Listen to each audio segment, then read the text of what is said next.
So साथीहरु आजको यस video अन्तर्गत रहेर मैले हजुरलाई परफेक्ट साइज फोटो कसरी क्रप गर्ने सो कति पनि ढिलो नगरिकन मैले भिडियोलाई बढाउन चाहे।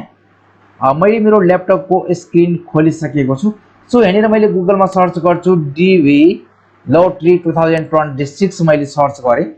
सर्च गरिसकेपछि हजुरले डीवी सर्चमा तपाईले डीवी लटरी 2026 सर्च गर्नु होला। त्यसपछि फर्स्ट वेबसाइटमा आउनु होला, इलेक्ट्रोनिक डीवीसी भिसा प्रोग्राम यो वेबसाइटमा क्लिक गर्नु होला। मोबाइलबाट होस् या ल्यापटप कम्प्युटरबाट मेथड सेम नै हो। सो त्यसपछि तपाईले फोटो बनाउनको लागि चाहिँ यहाँनिर फोटो एक्जाम्पलमा आउनु पर्ने हुन्छ र डीबी भर्नुको लागि चाहिँ तपाईले बिगिनिङ एन्ट्रीमा क्लिक गर्नुपर्ने हुन्छ। सो सर्वप्रथम त मैले तपाईलाई फोटो क्रप गरेर देखाउँछु डीबी 2026 को लागि हामीले कसरी फोटो बनाउने त अनलाइनको माध्यमबाट। सो एउटा ब्याकग्राउन्ड व्हाइटमा भएको क्लियर एउटा फोटो खिच्नु होला तपाईले मोबाइलबाट है। र अब मैले फोटो त्यसपछि यो वेबसाइटमा आएर फोटो एक्जाम्पल टुलमा क्लिक गर्नु होला। यो टुल खोलिसकेपछि यहाँनिर मुनि हेर्न सक्नुहुन्छ यो यस्तो यस्तो टाइपको फोटोहरु चाहिँ यहाँनिर डीबीले एक्सेप्ट गर्छ है र यो टाइपको फोटोहरु चाहिँ यहाँनिर एक्सेप्ट गर्दैन। यसको रिजन चाहिँ यो फोटोमा हेर्नुस् एकदमै यो साइडमा एकदमै स्याडो छ हैन, छाया छ। यो फोटो परफेक्ट छ।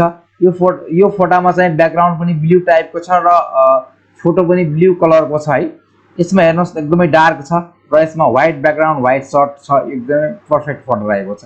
सो सर्वप्रथम तपाईले डीबी को लागि फोटो बनाउनको लागि फोटो टुलमा क्लिक गर्नु होला।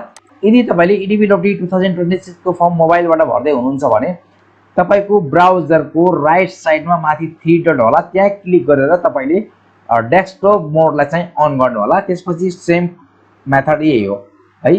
अब यहाँनिर एक्सप्लेन गरेको छ हैन फोटोलाई। त्यसपछि यहाँनिर चोइस फोटो भनेको छ, यसमा क्लिक गर्नु होला र तपाईले फोटो कहाँ राख्नु भएको छ त्यो फोटोलाई यहाँनिर अपलोड गर्नुपर्ने हुन्छ। मैले डेस्कटपमा राखेको छु डीबी भर्ने फोटो भनेर यो फोटोलाई मैले यहाँनिर क्लिक गरे हैन। त्यसपछि अटोमेटिक क्रप गरे यो चाहिँ हैन, यो अटोमेटिक क्रप हो। अब हामीले यसलाई म्यानुअली क्रप गर्नु पर्यो कि आफ्नो हिसाबले हामीले यसलाई क्रप गर्नु पर्यो। त्यसको लागि हामीले क्रप म्यानुअलीमा क्लिक गर्नुपर्ने हुन्छ। तपाईहरु त्यसबाट क्रप म्यानुअलीमा क्लिक गर्नु होला।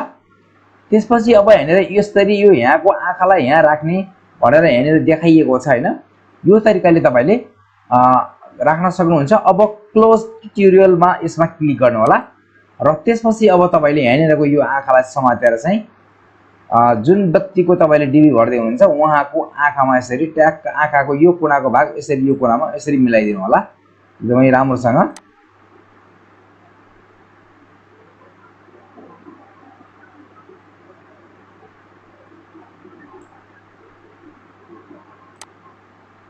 अब मैले यो दुईवटा आँखा यहाँनिर मिलाएर यो माउस छोड्दिएँ भनेपछि यहाँनिर अटोमेटिक क्रप भयो। तर यो साइडमा एकदम कम स्पेस देखाइएको छ भने यो साइडमा धेरै स्पेस देखाइएको छ।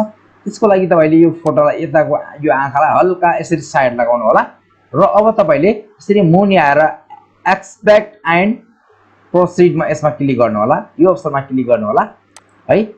त्यसपछि तपाईले अब यहाँनिरबाट डाउनलोड इमेज टु योर डिभाइसमा क्लिक गर्नु होला। अब यहाँनिर फोटो मेरो डाउनलोड भइसक्यो क्रप डीबी फोटो भनेर है। अहिलेसम्म पनि तपाईले हाम्रो युट्युब च्यानललाई सब्स्क्राइब गर्नुभएको छैन भने राइट नाउ सब्स्क्राइब गर्नु होला। सो मेरो भिडियो के कस्तो लाग्यो तपाईले कमेन्ट सेक्सनमा गएर तपाईले प्रतिक्रिया दिन सक्नुहुनेछ। सो यति भन्दै म यस भिडियोबाट बिदा हुन्छु। हवस् त, जय नेपाल, हजुरको दिन शुभ रहोस्।